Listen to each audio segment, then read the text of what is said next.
தினமொரு வசனம். லூக்கா 23வது அதிகாரம் 42வது வசனம்.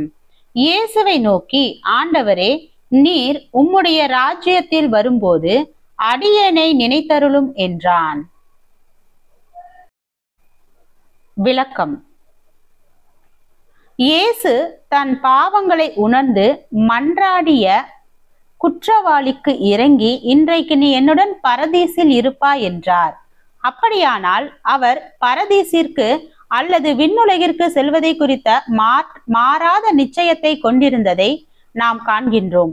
உலகத்திற்கும் விண்ணுலகத்திற்கும் இடையே உள்ள மரணத்தை அவர் சந்திக்கும் வேலை நெருங்கியது. ஆனாலும் அந்த மரணம் தம்மை தடுத்து நிறுத்த போவதில்லை என்பதை அவர் அறிந்திருந்தார். மரணத்தை கடந்து செல்ல போகும் நிச்சயத்தை அவருடைய வார்த்தை அழகாக விளக்குகின்றது. சிலுவையின் சூழ்நிலைகளை உற்று கவனிக்கும் போது எல்லாம் தோல்விகரமாகவே தோன்றுகின்றது.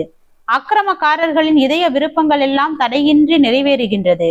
இயேசுவை கொலை செய்ய வேண்டும் என்ற மத தலைவர்களின் மன விருப்பம் நிறைவேறி தீரும் வேளை நெருங்குகின்றது. இயேசுவின் பக்கத்திலிருந்து எந்த எதிர்ப்பின் குரலோ இல்லை. தம்மை காத்துக்கொள்ள அவர் எந்த அதிசயத்தையோ அற்புதத்தையோ செய்யவில்லை. உலகத்தின் பார்வையில் அவர் தோல்வி அடைந்தவரை போலவே சிலுவையில் தொங்குகின்றார். அவருடைய கதை முடிந்தது என்று பிறர் பேசத்தக்க நிலையிலே எல்லாம் நடந்தேறி கொண்டிருக்கிறது. கடைசி மூச்சும் பிரிந்து போகும் வேலையை ஆவலோடு எதிர்பார்த்து கொடிய கூட்டம் காத்திருக்கிறது. ஆனாலும் இயேசுவின் குரலில் அந்த வேளையிலும் மாறாத நிச்சயமும் மறையாத உறுதியும் அழியாத நம்பிக்கையும் நிறைவாக வெளிப்படுகின்றது. நீதிமான் தன்னுடைய முடிவை குறித்தும் மரணத்தை குறித்தும் நம்பிக்கையுடையவனாய் இருப்பான் என்பது எத்தனை உண்மையானது! இயேசு தாம் போகும் இடத்தை குறித்த பரிபூரண நிச்சயத்தை உடையவராகவே கடைசி வரை காணப்பட்டார். மரண பயமும் மரணத்திற்கு பின்பு போகும் இடத்தை குறித்த நிச்சயமின்மையும் மனிதனை அதிகமாக பாதிக்கின்ற விஷயங்களாகும். ஆனால் இயேசு கிறிஸ்துவோடு தங்களை ஐக்கியப்படுத்தி கொண்ட மக்கள் மரண பயத்தில் இருந்து விடுதலை அடைகின்றார்கள். போகும் இடத்தை குறித்த முழு நிச்சயத்தோடு இந்த உலகத்தை விட்டு அவர்கள் கடந்து செல்வார்கள். அந்த கல்லனை பாருங்கள். மரண பள்ளத்தாக்கில் பிரவேசிக்க வேண்டிய அந்த கடைசி வேளையில் இயேசுவை நோக்கி பார்க்கின்றான்.